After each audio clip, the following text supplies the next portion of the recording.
Hi my friends. So last எபிசோடில் ஹீரோக்கு ஃப்ளைட்டில் ஏதோ ஆக ஹீரோயின் காப்பாற்ற போய் எல்லாமோ ஆகியிருக்கும். பட் ஃப்ளைட்டுக்கு வர்றது கொஞ்ச நேரத்துக்கு முன்னாடி தான் ஹீரோட காரை ஒரு பொண்ணு இடிச்சிருப்பாளே, அந்த பொண்ணை மீட் பண்ணிட்டு வந்திருப்பாங்க. ஸோ காஃபி குடிச்சிட்டு இருக்கதை பார்க்குற ஹீரோவும், காஃபினா ரொம்ப பிடிக்குமா? ஆமாம், எனக்கு காஃபினா பிடிக்கும், ஆனால் எனக்கு பிடிக்காது. ஒரு பிஸ்னஸ் ட்ரிப்பாக ஒரு ஃபாரினுக்கு போன டைம் தான் இந்த காஃபி பவுடர் எதுலேருந்து வருதுன்னு நான் கண்டுபிடிச்சேன். பூனையோட கழிவுலேருந்து தான் அதை செய்கிறாங்க.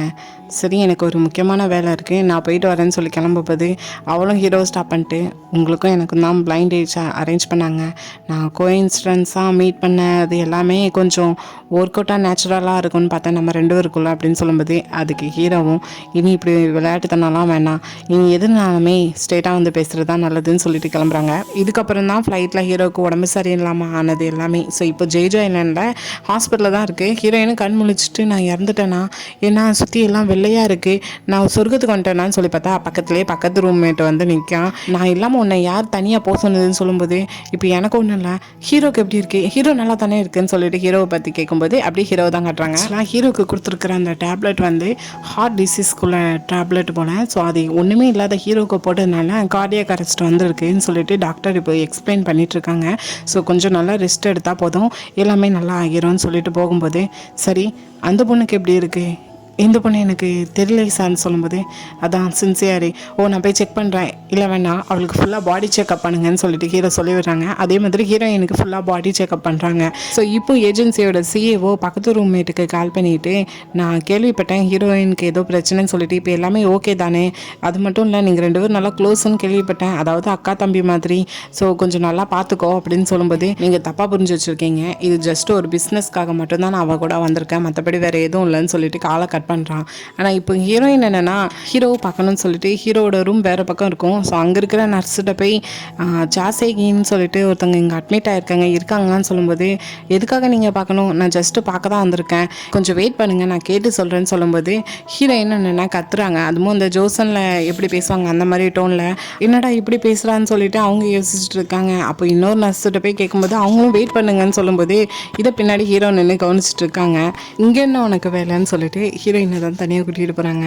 ஹீரோயின் என்னென்னா, அடிக்கடி எதுவும் பட்டுருச்சா, இப்போ நல்லா தானே இருக்குன்னு சொல்லிட்டு ஹீரோவை தொட்டு தொட்டு பேச, ஹீரோவும் கொஞ்சம் தள்ளி இரு, எனக்கு தலைவலி வருத மாதிரி இருக்குது, செய்கிறதெல்லாம் பார்த்தா நான் உண்மையிலே செத்து போயிருப்பேன் போலன்னு சொல்லும்போது, நீ அவ்வளோ ஈஸியெல்லாம் சாக முடியாது, ஏன்னா எனக்கு அதில் அனுபவம் நிறையா இருக்குது, சாவோட விளிம்புல வர நான் போயிட்டு வந்திருக்கேன், ஸோ வாழ்க்கை ரொம்பவே உறுதியானதுன்னு சொல்லிட்டு ஒரு கான்ஃபிடண்ட்டாக பேச, ஹீரோவும் சரி நீ எதுக்கு இப்போ இந்த பக்கமாக வந்த, என்னை நினச்சி கவலைப்பட்டு தானேன்னு சொல்லும்போது, இல்லையே நான் சும்மா இந்த வழியாக நடந்து போனேன், எது விஐபி ரூம் பக்கமாக நடந்து போனேன், இதை நான் நம்பணும், சரி நான் உன்னை பற்றி கவலைப்பட்டேன் தான், ஒரு வேளைக்கு நீ இல்லைனா உங்கள்கிட்ட இருந்து வரத காசு எனக்கு கிடைக்காது, ஸோ நான் என்ன பண்ணுவேன், அதனால தான் நான் கவலைப்பட்டேன்னு சொல்லி பேசிகிட்டு இருக்கும்போதே ஆப்போசிட்டில் டாக்டர் வராங்க. எல்லா செக்கப்பும் எடுத்தாச்சு, எல்லாமே நார்மலாக தான் இருக்குது, கொஞ்சம் ரெஸ்ட் எடுத்தால் மட்டும் போதும்னு சொல்லிட்டு அப்படியே அந்த பொண்ணோட செக்கப்னு பேச வராங்க. ஆனால் ஹீரோ உடனே ஹீரோயினை அவங்களோட ரூம்குள்ளே அனுப்பி வச்சு அதுக்கப்புறம் தான் கேட்காங்க, அவங்க செக்கப்பும் எடுத்தாச்சு, எல்லாமே நார்மலாக தான் இருக்குன்னு சொல்கிறாங்க.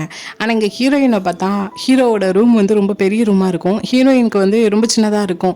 எனக்கு ஜஸ்ட் ஒரு பெட்டு மட்டும் தான் இருக்குது, உனக்கு எல்லாமே இருக்குது, டிவிலாம் எவ்வளோ பெருசாக இருக்குது அப்படின்னு சொல்லி பார்த்துட்டு இருக்கும்போது ஹீரோட்டையும் அதே சொல்லிட்டு இருக்காங்க. ஹீரோவும் நீயும் நானும் ஒரே லெவலா, அதுக்கு தான் அப்படி இருக்குது அப்படின்னு சொல்லும்போது, ஹீரோயின் டிவி சேனல் மாற்றிட்டு இருப்பாங்க. ஹீரோவும் டிவி சேனலெல்லாம் மாற்றாத ரிமோட்டாக தான் சொல்லிட்டு ரிமோட்டுக்கு சண்டை போட்டுட்டு இருப்பாங்க. அப்படி இப்படின்னு சொல்லிட்டு ஒருத்தர் மேலே ஒருத்தர் லாஸ்ட்டில் விழுந்து ஃபேஸ் டு ஃபேஸ் பார்த்துட்டு இருப்பாங்க. ஆனால் அந்த இடத்துக்கு எதிர்பாராத விதமாக அசிஸ்டன்ட் வந்து என்ன நடக்குதுன்னு சொல்லிட்டு ஷாக் ஆகுறாங்க. ஸோ ஹீரோயினும் அதுக்கப்புறம் தான் ரியலைஸ் பண்ணிவிட்டு, இல்லை நீங்கள் நினைக்கிற மாதிரிலாம் இல்லை, இல்லை எனக்கு தெரியுது, நான் தப்பான நேரத்தில் வந்துட்டேன்னு நினைக்கிறேன், நான் போயிட்டு கதவு தட்டிட்டு வரேன், இல்லை கதவு தட்டினா தான் உங்களுக்கு பிடிக்காதே, நான் பொறுமையாக தட்டிட்டு வரேன் அப்படின்னு சொல்லும்போது, ஹீரோ அதுக்கப்புறம் என்ன நடந்துச்சுங்கிறத அசிஸ்டண்ட்டுக்கு புரிய வைக்காங்க. ஹீரோயினும் புரிய வச்சுட்டு அங்கேருந்து எப்படியோ வெளியே வந்துருந்தாங்க. அதுக்கப்புறம் அசிஸ்டண்ட்டும் ஹீரோட்ட, நான் பேசஞ்சர்ட்டெல்லாம் பேசிட்டேன், உங்களுக்கு இப்படி நடந்ததை பற்றி எந்த விஷயமும் வெளியே வராது, இன்னும் ஒரு நாள் ஹாஸ்பிட்டலில் இருந்துட்டு வந்தால் என்னன்னு சொல்லி கேட்கும்போது, ஹீரோவும் நான் இன்னும் ஒரு நாள் ஹாஸ்பிட்டலில் இருந்து அதை பற்றி ரூமராக வெளியே வந்துச்சுன்னா நம்மளோட இன்வெஸ்டர்ஸ் எல்லாமே நம்மளோட ப்ராடக்ட் லான்ச் ஆகிறதுக்கு முன்னாடியே காசை திரும்ப கேட்பாங்க, ஸோ தேவையில்லாத ரூமர் வர்றதுக்கு எனக்கு விருப்பம் இல்லைன்னு சொல்கிறாங்க. பட் ஹீரோக்கு ஆல்ரெடி தெரியும் இதெல்லாம் பண்ணது கிம் தான் சொல்லிட்டு, ஏன்னா ஹீரோக்கும் சரி ஹீரோட கம்பெனியும் சொல்லி பிரச்சனை கொடுத்துட்ருக்குது கிம் தான்ங்கிறத கண்டுபிடிச்சிட்டாங்க. ஆனால் இன்னொரு பக்கம் கிம்மும் இந்நேரத்துக்கு ஹீரோ தான் இதெல்லாம் பண்ணாங்க யாருங்கிறத கண்டுபிடிச்சிருப்பான். பார்ப்போம் லாஸ்ட்டில் யார் வின் பண்ணுறாங்கிறத அப்படின்னு யோசிச்சுட்டு இருக்கான். பட் அந்த டைமில் அவனுக்கு ஃபோனில் வந்து யாரோ அவங்க சாப்பிட்ற சாப்பாடெல்லாம் ஃபோட்டோ எடுத்து அனுப்புகிறாங்க. அதையும் அவன் பார்த்துட்டு சிரிச்சிட்டு இருக்கான். பட் அது யாருங்கிறத நமக்கு காட்டலை. அப்படியே அகைன் இங்கே வந்தோன்னா ஃபைனலாக ஹாஸ்பிட்டல்லேருந்து கிளம்புறாங்க. பட் ஹீரோட காரில் தான் ஹீரோயினும் கூட வந்துட்டு இருக்கா. ஹீரோவும் இவங்கெல்லாம் எதுக்கு நம்ம காரில் வராங்கன்னு அசிஸ்டண்ட்டை கேட்கும்போது எல்லாரும் ஒரே ரெசார்ட்டுக்கு தானே போகிறோம், ஸோ கூட வரேன்னு சொன்னாங்கன்னு சொல்லிட்டு இருக்காங்க. ஹீரோவும் ஹீரோயினும் கொஞ்சம் முறைச்சி பார்த்துட்டு தான் வந்துட்டு இருக்காங்க. இந்த டைம் அசிஸ்டண்ட் ஏதோ சாப்பிட்டுட்டாங்க போல, ஸோ வயிற்று கலக்குது அப்படின்னு சொல்லிட்டு பேசிட்டு வந்துட்டு இருக்காங்க. ஆனால் இதை கவனிக்கிற ஹீரோயின் என்னன்னா, கொஞ்ச நேரத்துக்கு முன்னாடி ஹீரோக்கு மயக்கம், இதே துடிப்பு வர நின்றுட்டு வந்துச்சு. இப்போ இவனுக்கு டிசென்ட்ரி, இதோட சிம்டம்ஸ் எல்லாமே பிளேக்கு, இது பிளேக் வந்திருக்கு, கொஞ்சம் காரை நிப்பாட்டுங்க, நான் இங்கேயே இறங்கிக்கிறதுன்னு சொல்லிட்டு காருக்குள்ளே குதிக்க ஆரம்பிச்சிருந்தாங்க என்னன்னு புரியாமல். ஏன்னா அந்த டைமில் பிளேக்கு மருந்து கண்டுபிடிக்கல. ஸோ கொஞ்சம் தூரம் வந்ததுக்கு அப்புறம் தான் ஹீரோயின்ட்ட எல்லாத்தையும் எக்ஸ்பிளைன் பண்ணுறாங்க. ஹீரோயினும் அதுக்கப்புறம் தான் பொறுமையாக இருக்காங்க. இருந்தாலும் உள்ளுக்குள்ளே பயம் இருக்குது. ஹீரோ பக்கத்தில் போனாலே கொஞ்சம் டிஸ்டன்ஸ் மெயின்டைன் பண்ணுறாங்க. நீ இன்னும் என்னை நம்பலை தானே அப்படின்னு சொல்லிட்டு சண்டை போட்டு இருக்கும்போது கரெக்டாக அந்த வழியாக அசிஸ்டண்ட்டு பாத்ரூம் போயிட்டு வரும்போது, சரி உங்களோட டிசென்ட்ரிக்கு இந்த மூலிகையை சாப்பிடுங்க நல்லா இருக்குன்னு சொல்லும்போது, ஏதோ ஜோசன் இருந்த டாக்டர் மாதிரி தான் எல்லாத்தையும் பேசிகிட்டு இருப்பான்னு சொல்லிட்டு திட்டுவாங்க. பதிலுக்கு ஹீரோயின் என்னென்னா, உங்களை நான் ரிஜெக்ட் பண்ணிட்டேன்னு சொல்கிற கோவத்தில் தானே இப்படிலாம் பண்ணுறீங்கன்னு சொல்லி பேசும்போது, ஹீரோவும் எங்கள் அசிஸ்டன்ட் கேட்டுருவானு சொல்லிட்டு ஹீரோயினை தனியாக கூட்டிகிட்டு போயிட்டுருக்காங்க. ஸோ அப்படியே பொறுமையாக அகெயின் காரில் போயிட்டு இருக்கும்போது ஹீரோவும் பரவாயில்ல இப்போ மத அமைதியாக வந்துட்டுருக்கான்னு சொல்லி யோசிச்சுட்டு இருக்காங்க. பட் அங்கே ஹீரோயின் என்னன்னா, ஃபஸ்ட்டு ஹீரோவை கொலை பண்ணுறதுக்காக ஒரு இரும்பு பொம்மையை தூக்கி போட்டாங்க. இப்போது ஃப்ளைட்டில் வரும்போது வேறு ஹீரோவுக்கு உடம்பு சரியில்லாமல் ஆச்சு. யார் தான் ஹீரோவை கொலை பண்ண ட்ரை பண்ணாங்க, ஒரு வேளை கிம்மா இருக்கான்னு சொல்லிட்டு ஹீரோயின் கரெக்டாக தான் கெஸ் பண்ணிட்டு இருக்காங்க. ஸோ ஹீரோவை பார்த்துட்டு, உனக்கு யாராவது விஷம் எதுவும் தந்தாங்களா, என்ன பேசுகிறேன், நம்ம 21st செஞ்சுரியில் இருக்கோம், இதெல்லாம் யார் பண்ணுவான், அப்போ எதுக்கு ஃப்ளைட்டில் உனக்கு அப்படி ஆச்சு, நான் கொஞ்சம் டயர்டாக இருந்தால் அதான், இவ்வளோ சோர்வாக இருந்தால் பலவீனமாக இருந்தால் ஒன்றும் பண்ண முடியாது ஒன்றால், யார் சொன்னா, நான் ஒரு நாளைக்கு எவ்வளோ எக்ஸசைஸ் பண்ணுறேன்னு சொல்லிட்டு மறுபடியும் 2 பேர் சண்டை போட ஆரம்பிச்சிருந்தாங்க. பட் இன்னொரு பக்கம் ஹீரோக்கு அந்த டேப்லெட் கொடுத்த நர்ஸு பயந்து போய் இப்போ ஸ்ட்ரெயிட்டாக கிம்மை தான் பார்த்து பேசுகிறாங்க. நான் தான் கொடுத்தேங்கிறது வெளியே தெரிஞ்சு வச்சுன்னா எனக்கு ஏதாட்டும் ஆகிரும்னு சொல்லும்போது, கவலைப்படாதீங்க, இந்த கேமராவிலையும் நீங்கள் தான் அதை பண்ணங்கிறது தெரிய வரல, ஸோ நான் கொடுக்குற காசை வாங்கி வச்சுக்கோங்க, உங்களுக்கு சேஃபான இடத்துல வைக்க வேண்டியது என்னோட பொறுப்புன்னு சொல்லிட்டு அந்த நர்ஸை அனுப்புவாங்க. பட் நர்ஸு ரொம்ப பயந்துட்டு இருக்கா, சொன்னாலும் சொல்லிடுவாங்கிறது கிம்முக்கும் புரியுது. அகைன் இங்கே மறுபடியும் ஜேஜோ ஐலாண்டுக்கு வந்தால் வர வழியில் ஒரு கடல் இருக்குன்னு சொல்லிட்டு கடற்கரை ஓரமாக ஹீரோயினும் நடந்து போயிட்டு இருக்காங்க. அப்போ ஹீரோ ஜேஜோ ஐலாண்டில் எப்பவும் கூட்டமாக இருக்கும். பட் அங்கே தூரத்தில் ஒரு பாலத்தீவு தெரியுதா, அங்கே கூட்டமாக இருக்காது, யாருமே இருக்க மாட்டாங்க. ஸோ நான் அந்த தீவை வாங்கலான்னு இருக்கேன்னு சொல்லும்போது ஹீரோயின், நீ என்னன்னாலும் பண்ணு, ஆனால் இந்த கடற்கரை எனக்கு ரொம்ப பிடிச்சிருக்கு, நான் இதான் ஃபஸ்ட் டைம் வந்திருக்கேன், இது ரொம்ப அழகாக இருக்குது, நான் இதெல்லாம் பார்க்காம இறந்துருந்தேன்னா ரொம்பவே ஃபீல் பண்ணியிருப்பேன்னு சொல்லும்போது ஹீரோக்கும் ஹீரோயினி தான் ஃபஸ்ட் டைம் ஜேஜோ ஐலாண்டு வந்திருக்காங்கிறது புரியுது. ஆனாலுமே இறந்து ரிட்டர்ன் வந்த மாதிரி பேசிகிட்டு இருக்காங்கிறத யோசிச்சுட்டு இருக்காங்க. ஸோ அப்படியே அங்கேருந்து நெக்ஸ்ட்டு ரெசார்ட்டுக்கு தான் போகிறாங்க. பார்த்தாங்க ஆல்ரெடி யோஜின் இருக்கா, அவளுக்கு வெக்கேஷன் ஒன்னே ஜேஜோ ஐலாண்டு வந்திருக்கா போல். ஸோ இங்கே ஹீரோயின் இவங்க கூட இறங்கினோடனே கூட இருக்கிறவங்கள கவனிக்க, அதில் பக்கத்து ரூம்மேட்டும் இருக்காங்க. ஸோ இது யாருங்கிறத யோசிக்க, ஏன்னா அங்கே ஹீரோயின் அவங்க கூட கொஞ்சம் அடித்து விளாண்டுட்டு இருப்பாங்க. ஸோ ஒருவேளை அன்றைக்கி நம்ம காரில் போனது இவனாக தான் இருக்கும், இவன் பெரிய பணக்காரன், ஹீரோயினோட பாய் ஃப்ரெண்டுன்னு சொல்லி நினச்சிக்கிட்டு தான். ஸோ அடுத்ததான் சிஓ மீட் பண்ணுறாங்க. சிஓ டின்னர் சாப்பிட்லாம், ஹீரோவையும் கூட்டிகிட்டு வாங்கன்னு சொல்லிட்டு பக்கத்து ரூம்மேட்டை போய் கூட்டிகிட்டு வர சொல்லி அனுப்புகிறா. அவனும் போய் அங்கே பார்த்தா அவங்க வரல, ரெஸ்ட் எடுக்காங்கன்னு சொல்லியிருந்தாங்க. அசிஸ்டண்ட்டோட ஷோல்டரில் வந்து டஸ்ட் இருக்குன்னு சொல்லி தட்டி விட்டுட்டு இருப்பான். ஸோ இதை தூரத்தில் நின்று பார்க்குற யோன்ஜி, அப்போ இவன் உண்மையிலே பெரிய பணக்காரன் தான் சொல்லி கன்ஃபார்ம் பண்ணிடுவான். ஸோ அவன் பேசிட்டு வரத வழியில் இங்கே இவ என்னென்னா வேணும்னே ஃபோட்டோ எடுக்கிற மாதிரி ஆக்டிங் பார்த்துட்டு இருப்பான். ஸோ அவனுக்கு ஆல்ரெடி யோன்ஜின்னா பிடிக்கும். ஸோ யோன்ஜியான்னு சொல்லிட்டு, நான் உங்களோட பெரிய ஃபேன், எனக்கு நீங்கன்னா ரொம்ப பிடிக்கும், நீங்கள் வெக்கேஷனுக்கு வந்திருக்கீங்கன்னு சொல்லிட்டு இன்ஸ்டாவில் போட்டிருந்த போஸ்ட் பார்த்துருக்கேன், ஆனால் நீங்கள் எங்கே தான் வருவீங்கன்னு எனக்கு தெரியாமல் போச்சு, நான் உங்கள் கூட செல்ஃபி எடுத்துக்கிறேன்னு சொல்லிட்டு அவளை பார்த்தது ரொம்ப பேச ஆரம்பிச்சுட்டான். அவளும் தனியாக வந்தோடனே அவனுக்கு தன்னை பிடிச்சி போச்சுங்கிற அளவுக்கு அவளும் யோசிச்சுட்டு இருக்கா. ஸோ அப்படியே சிஓ இப்போ ஹீரோயினுக்கு நாளைக்கு ஃபோட்டோ ஷூட்டுக்கு இதோ இந்த மாடல்ஸ் மாதிரி தான் ஃபோட்டோ ஷூட் இருக்குன்னு சொல்லிட்டு ஒரு ஃபோட்டோஸ்லாம் காட்டுறாங்க. அதில் போட்டிருக்க ட்ரெஸ் எல்லாம் பார்த்தோன்னே, இல்லை என்னால் போடலாம் முடியாது, இது பேய் பிடிச்ச மாதிரி இருக்குன்னு சொல்லும்போது, இதெல்லாம் போட்டால் தான் எல்லாருக்கும் பிடிக்கும்னு சொல்லிட்டு எல்லாமும் சொல்லிட்டு ஹீரோயினை ஓகே பண்ண வச்சுருந்தாங்க. ஸோ நெக்ஸ்ட் டே ஃபோட்டோ ஷூட்டுக்கு ஹீரோ ஃபஸ்ட்டு வந்துருந்தாங்க. அதுக்கப்புறம் தான் ஹீரோயின் வராங்க. ஃபஸ்ட்டு ஒரு ப்ளூ கலர் ட்ரெஸ் தான் போட்டிருக்காங்க, பக்கா அழகாக இருக்குது. பட் இது ஹீரோக்கு பிடிச்சா மட்டும் போதும், பட் சுற்றி இருக்கிற எல்லாருக்குமே அது பிடிச்சி போச்சு. ஹீரோயின் அப்படி வியந்து பார்த்துட்டு இருக்காங்க. இதை கவனிக்கிற ஹீரோவும் ட்ரெஸ் நல்லா இல்லை, சேஞ்ச் பண்ணுங்கன்னு சொல்லிட்டு வேறு ட்ரெஸ் போட்டுட்டு வராங்க. பண்ணுறாங்க. பார்க்குற ஹீரோக்கு பிடிச்சிருக்கு, பட் சேஞ்ச் பண்ண சொல்லிட்டே இருக்காங்க. ஹீரோயினும் கோவப்படுறாங்க. சிஏவும் நீங்கள் தான் ட்ரெஸ் எல்லாம் சூஸ் பண்ணது, இது சடனாக வேணான்னு சொன்னால் என்ன அர்த்தம்னு சொல்லும்போது ஹீரோவும் நான் ஆடுக்கு தான் ஃபோட்டோஷூட் எடுக்க சொல்லியிருக்கேன், பர்சனல் ஃபோட்டோஷூட் கிடையாது. ஸோ இப்படிலாம் போட்டுட்டு வந்தால் அவ்வளோ தவிர என்னால் வேறு யாரையுமே பார்க்க முடியலன்னு சொல்லி கத்துறாங்க. சுற்றி இருக்கிறவங்க ஏன் ட்ரெஸ்ஸை ஓகே பண்ண மாட்றாங்கன்னு சொல்லிட்டு பேசுகிறது காது பட கேட்குது. ஸோ நாளைக்கு ஃபோட்டோஷூட் வச்சுக்கலாம்னு சொல்லிட்டு அந்த இடத்துலேருந்து கிளம்பிடுறாங்க. பட் இங்கே நடந்தது எல்லாமே கிம்முக்கும் நியூஸாக போகுது. பட் ஹீரோ இந்த அளவுக்கு நடந்துக்கிறத நினச்சிக்கிட்டு இதுதான் நம்மளுக்கு சரியான டைம்னு சொல்லிட்டு அவன் வேறு என்னமோ பிளான் போடுறான். ஆனால் இன்னொரு பக்கம் கிம்முக்கு ஹெல்ப் பண்ண அந்த நர்ஸ் என்னென்னா அவங்க ரூமில் தலையில் அடிபட்டு மயக்க நிலைமையில் கிடக்காங்க. வெளியே அது தெரியாது இன்னொரு நர்ஸு கதவு தட்டிட்டு வேற இருக்காங்க. இப்போ அகெயின் நம்ம ஹீரோயினை பார்த்தோன்னா தனியாக இருக்கிற டைம் ஒரு வயசான தாத்தா என்னென்னா நான் என் கூட என்னோட பேரனை கூட்டிகிட்டு வந்தேன், ஆனால் வர வழியில் அவன் தொலைஞ்சு போயிட்டாமா, கொஞ்சம் அவனை கண்டுபிடிக்கிறதுக்காக எனக்கு ஹெல்ப் பண்ணுமான்னு சொல்லிட்டு ஹீரோயின்கிட்ட ஹெல்ப் கேட்காங்க. ஹீரோயினும் வயசான தாத்தாங்கிற யோசிக்கிறப்போ சரின்னு சொல்லிட்டு ரோட்டை ஒட்டி இருக்கிற பக்கத்தில் இருக்கிற ஒரு காடு தான், மரமாக தான் இருக்குது. ஸோ அதுக்குள்ளே அந்த தாத்தா கூட சேர்ந்துட்டு அந்த பேரனை கண்டுபிடிக்கணும்னு சொல்லிட்டு உள்ளே போகிறான். நைட்டையும் போல் எல்லாரும் ரெசார்ட்டில் டின்னருக்காக இருக்கிறப்போ ஹீரோயின் மட்டும் வரல. ஸோ ஹீரோவும் எங்கன்னு கேட்கும்போது தெரியல, நான் தேடி பார்த்துட்டேன், எங்கே போனாங்கங்கிறது தெரியலன்னு பக்கத்து ரூம்மேட்டுன்னு சொல்லும்போது அப்படின்னா அவளை போய் தேடணும், இங்கே வந்து இருக்கக்கூடாதுன்னு சொல்லிட்டு ஹீரோ கிளம்புறாங்க. ஆனால் அசிஸ்டன்ட் தான் வேண்டாம், ஆல்ரெடி ஃபோட்டோ ஷூட் லேட் ஆகிட்டு, இப்போ நீங்கள் எங்கேயாவது போனீங்கன்னா ரூமராக ஏதாட்டும் சொல்ல ஆரம்பிப்பாங்க, கொஞ்சம் வெயிட் பண்ணுங்கன்னு சொல்லி ஸ்டாப் பண்ணி வைக்காங்க. ஆனால் அசிஸ்டன்ட் ஹீரோவுக்கு அந்த டேப்லெட்டை கொடுத்தது அந்த நர்ஸு தானே. ஸோ அந்த நர்ஸை கண்டுபிடிச்சி என்ன நினச்சிங்கன்னு கேட்கணும்னு சொல்லி ட்ரை பண்ணிப்பாங்க போல். ஸோ ரூமில் மயக்க நிலைமையில் தலையில் அடிபட்டு இருந்த நர்ஸை கண்டுபிடிச்சி இப்போ ஹாஸ்பிட்டலில் சேர்த்துருக்காங்க. இன்னும் மயக்க நிலைமையில தான் இருக்காங்க. ஸோ அதை இப்போ ஹீரோட்டையும் சொல்லிட்டு இருக்காங்க. கரெக்டாக இந்த டைமில் ஒரு போலீஸ் கார் அலாரம் அடிச்சுட்டே போயிட்டுருக்கோம். ஸோ அதை பார்க்குற ஹீரோக்கும் ஹீரோயினுக்கு எதுவும் ஆயிடக்கூடாதுன்னு பயந்து போய் உடனே சிசிடிவி கேமராவில் போய் செக் பண்ணுவாங்க.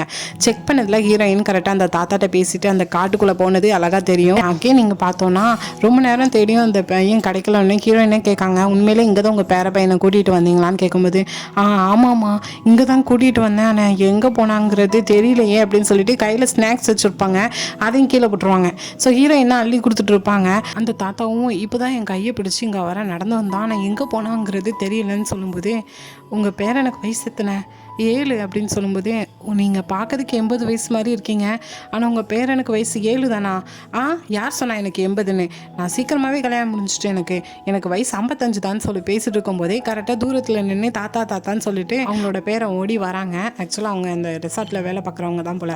ஸோ ஹீரோயினை தேடிட்டு இருந்தது தெரியும் போல். ஸோ ஹீரோயின்ட்ட உங்களை ரெசார்ட்டில் தேடிட்டு இருந்தாங்கன்னு சொல்லிட்டு தாத்தாவை பார்க்க வராங்க. ஆனால் அங்கே தாத்தாக்கு சுயநினைவு எதுவும் இல்லை போல். ஸோ அவர் ஒரு வழியில் போனதும் பேரனும் பின்னாடியே போயிட்டாங்க.